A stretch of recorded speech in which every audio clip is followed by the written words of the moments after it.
भारतले उत्पादन गरेका यी औषधि प्रयोग नगर्न WHO को आग्रह। यस्ता औषधि सेवनबाट करिब 66 बालबालिकाको दुःखद निधन।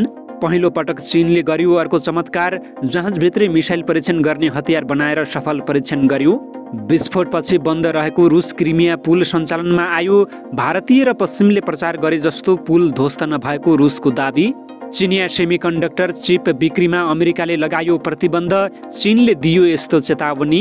र युक्रेनमा रुसले गर्यो डरलाग्दो मिसाइल प्रहार, एक बालकसहित कम्तीमा 17 जनाको मृत्यु। नमस्कार, ग्रेटर नेपाल टिभीले तयार पारेको न्युज अपडेटबाट यहाँलाई हार्दिक स्वागत छ। अब न्युज अपडेट विस्तारमा।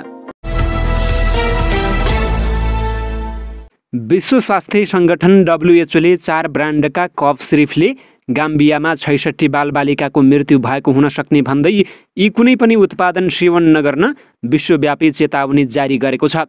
ती सिरपले मृगौलामा गम्भीर असर पारेको र 66 जना बालबालिकाको मृत्युसँग जोडिएको हुन सक्ने सङ्गठनले बताएको छ।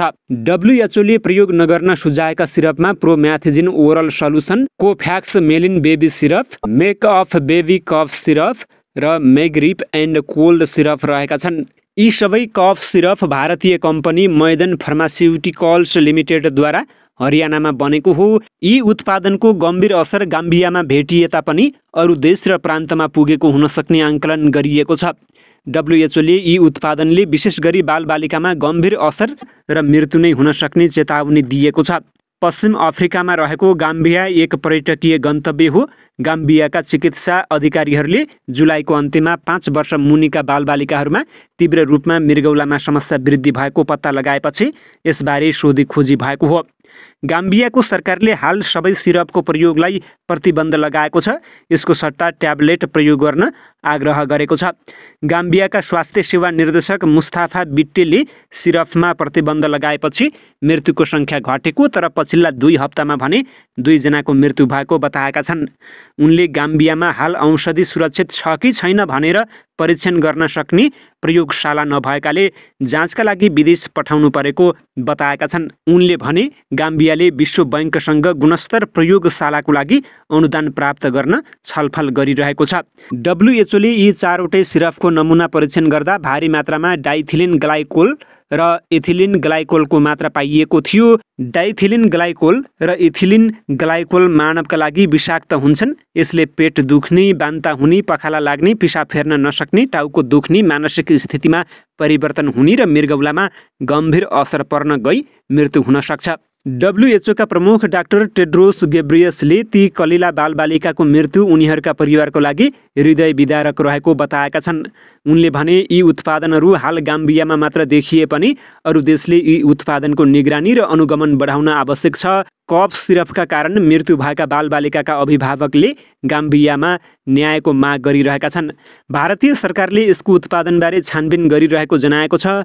विश्व स्वास्थ्य सङ्गठनले अरू बिरामीलाई हानि हुनबाट रोक्न यसको बिक्री वितरणमा रोक लगाउन आवश्यक रहेको बताएको छ। यी उत्पादनहरूका सबै ब्याचहरू राष्ट्रिय नियामक निकायले विश्लेषण नगरेसम्म असुरक्षित मानिएको छ। 20 महिने छोरा गुमाएकी मिस कुयातेह भन्छन्, 66 ठुलो सङ्ख्या हो, हामीलाई न्याय चाहिन्छ।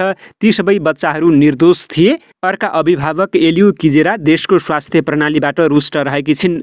उनले गाम्बियामा बच्चाको उपचार नभएपछि छिमेकी राष्ट्र सेनेगल पनि लगे। त्यहाँ बच्चाको स्वास्थ्य अवस्थामा केही सुधार देखिए पनि उनी बाँचेनन्। यदि देशमै राम्रो औषधि र उपकरण भएको भए मेरो छोरा र अरू कयौँ बालबालिकाको जीवन जोगिन्थ्यो होला, उनले भनेकी छन्। चीनले पहिलो पटक जहाजभित्रैबाट क्षेप्यास्त्र परीक्षण गरेको छ। क्षेप्यास्त्र परीक्षण प्राय समुद्री तटमा गर्ने गरिन्छ।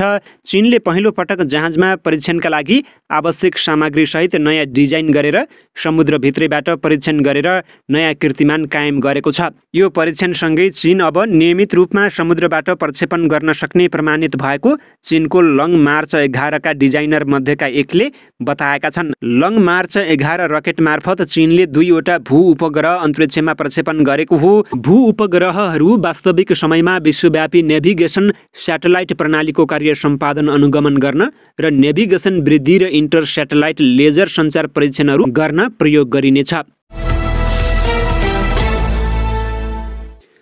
ठुलो विस्फोटपछि बन्द रहेको रुस र क्राइमिया जोड्ने युरोपकै सबैभन्दा लामो केर्च पुल आंशिक रूपमा सञ्चालनमा आएको छ। हिजो दिउँसो भएको कार बम विस्फोटपछि सडक तथा रेलमार्ग समेत रहेको केर्च पुलमा क्षति पुगेको थियो भने केही रेलमा आगलागी भएको थियो। क्राइमियालाई रुससँग जोड्ने एकमात्र पुल भत्किएपछि रुसले कब्जा गरेका युक्रेनका खर्सेन लगायतका क्षेत्रमा आपूर्ति नै ठप्प हुने पश्चिमा देशले अनुमान गरेका थिए। तर गए रातिदेखि नै पुलमा साना गाडी सञ्चालन भएको र ट्राफिक लाइट बलेको भिडियो रुसी विदेश मन्त्रालयले सार्वजनिक गरेको छ। पुल र रेलमार्गलाई चाँडै मर्मत गरेर पूर्ण क्षमतामा सञ्चालनमा ल्याइने रुसले जनाएको छ। पुलमा कसले विस्फोट गरायो भन्ने अनुसन्धान भइरहेको छ। तर युक्रेनी राष्ट्रपति भ्लादिमिर जेलेन्स्कीका सल्लाहकारले भने आफ्नो देशले आक्रमण गरेको सङ्केत गर्दै अब रुसले लुटेका सबै वस्तु नष्ट गरिने र गुमेका क्षेत्र फिर्ता गरिने उल्लेख गर्नुभएको बिबिसीले जनाएको छ। रुसले सन् 2014मा युक्रेनको क्राइमियालाई आफ्नो देशमा गाभेपछि क्राइमिया जोड्न र विजयको प्रतीकको रूपमा समुद्रमाथि युरोपकै लामो पुल बनाइएको थियो। पुल सन् 2018देखि सञ्चालनमा रहेको थियो। यस्तै रुस र क्रिमियालाई जोड्ने एकमात्र पुलमा शनिबार भएको विस्फोटपछि रुसले सो क्षेत्रमा सुरक्षा बढाएको छ। रुसी समाचार एजेन्सीका अनुसार शनिबार बिहान 6 बजे क्रिमियन पुलको सडक ट्राफिक छेउमा कार बम विस्फोट हुँदा पुलमा क्षति पुगेको हो। सन् 2018मा पुटिनले नै सो पुलको उद्घाटन गरेका थिए। विस्फोटपछि पुटिनले घटनाको कारण पत्ता लगाउन र यसको परिणामलाई छिटो सम्बोधन गर्न सरकारी अधिकारीको नेतृत्वमा अनुसन्धान समिति गठन गर्न आदेश दिएको अन्तर्राष्ट्रिय सञ्चार माध्यमले जनाएका छन्। रुसले राष्ट्रविरोधी तथा आतङ्ककारी समूहले उक्त विस्फोट गराएको आरोप लगाएको छ।